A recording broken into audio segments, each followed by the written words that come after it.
प्रिय श्रद्धालुओं, जय श्री कृष्णा, जय श्री राम, जय श्री महाकाल।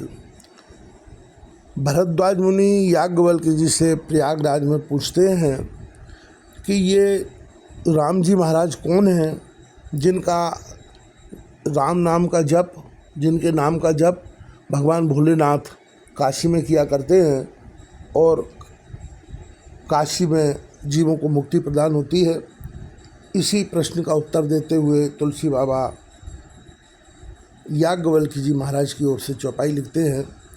एक राम अवधेश कुमारा, तिनकर चरित विदित संसारा, नारी विरय दुख लयु अपारा, भयउ रोष रन रावण मारा।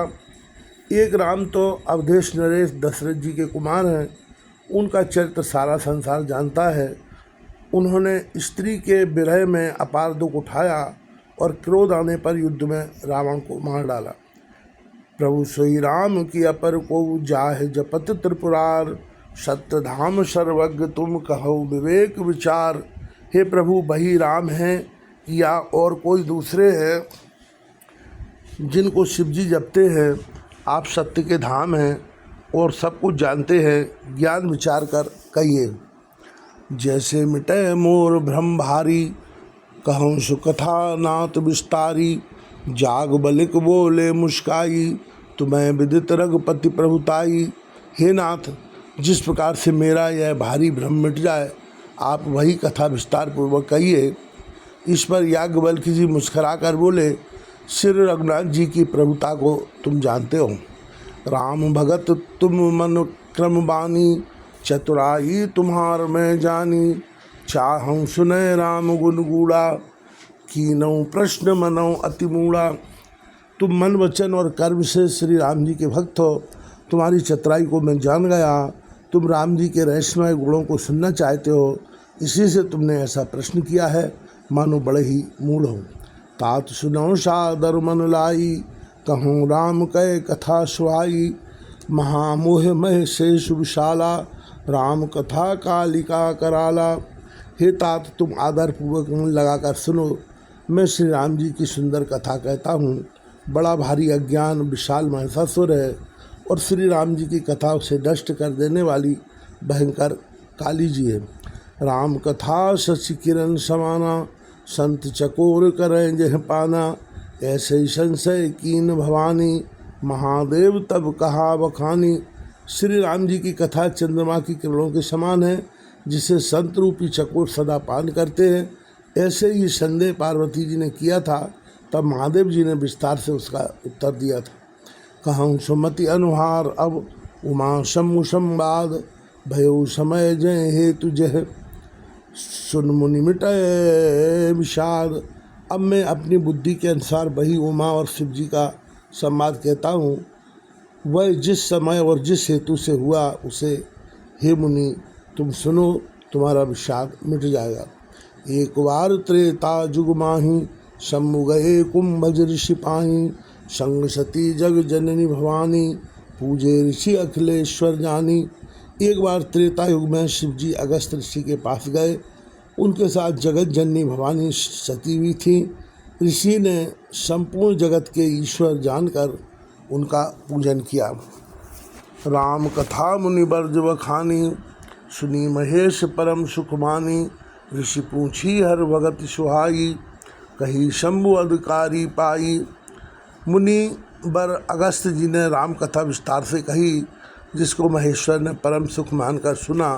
फिर ऋषि ने शिव जी से सुंदर हरि भक्ति पूछी और शिव जी ने उसको अधिकारी पाकर रहस्य सहित भक्ति का निरूपण किया। कहत सुनत रघुपति गुण गाथा, कछु दिन तहाँ रहे गिरिनाथा। मुनिशन विदा मांग त्रिपुरारी, चले भवंत संग दक्ष कुमारी।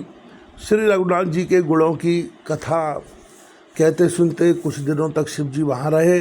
फिर मुनि से विदा मांगकर शिव जी दक्ष कुमारी सती जी के साथ घर कैलाश को चले। तय अवसर भंजनमय भारा, हरि रघुवंश लीन अवतारा। पिता बचन तज राज उदासी, दंडक वन विचरत अविनाशी। उन्हीं दोनों पृथ्वी का भार उतारने के लिए श्री हरि ने रघुवंश में अवतार लिया था। वे अविनाशी भगवान उस समय पिता के वचन से राज्य का त्याग करके तपस्या या साधु वेश में दंडक वन में विचर रहे थे। हृदय विचारत जात रहे कई विध दर्शन होए, गुप्त रूप अब तरेउ प्रभु जान गए जान सब कोय। शिव जी हृदय में विचारते जा रहे थे कि भगवान के दर्शन मुझे किस प्रकार हों। प्रभु ने गुप्त रूप से अवतार लिया है, मेरे जाने के बाद सब लोग जान जाएंगे। शंकर उर अति क्षोभ सती न जाने मरम सोई, तुलसी दर्शन लोभ मन डर लोचन लालची। श्री शंकर जी के हृदय में इस बात को लेकर बड़ी खलबली उत्पन्न हो गई, परंतु सती जी इस भेद को नहीं जानती थी। तुलसीदास जी कहते हैं कि शिव जी के मन में भेद खुलने का डर था, परंतु दर्शन के लोभ से उनके नेत्र ललचा रहे थे। रावण मरण मनुज कर जांचा, प्रभु विद वचन कीन यह सांचा। जो नहीं जाऊँ रहे पछतावा, करत विचार न बनत बनावा। रावण ने ब्रह्मा जी से अपनी मृत्यु में मनुष्य के हाथ से मांगी थी। ब्रह्मा जी के वचनों को प्रभु सत्य करना चाहते हैं। मैं जो पास नहीं जाता हूँ तो बड़ा पछतावा रह जाएगा। इस प्रकार शिव जी विचार करते थे, परंतु कोई भी युक्ति नहीं बैठती थी। यह विध भय सोच बस ईशा, तेई समय जाय जगदीशा। लीन नीच मारी चय संगा, भय तुरत सोई कपट कुरंगा। इस प्रकार महादेव जी चिंता के वश में हो गए। उसी समय नीच रावण ने जाकर मारीच को साथ लिया और वह मारीच तुरंत कपट बन गया। कर छल मूल हरि भय देही, प्रभु प्रभाव तस बदित न तेही। मृगवध बंधु सहित हरि आए, आश्रम देख नयन जल छाए। मूर्ख रावण ने छल करके सीता जी को हर लिया। उसे रामचंद्र जी के वास्तविक प्रभाव का कुछ भी पता न था। मृग को मारकर भाई लक्ष्मण सहित श्री हरि आश्रम में आए और उसे खाली देखकर अर्थात वहाँ सीता जी को ना पाकर उनके नेत्रों में आंसू भर आए।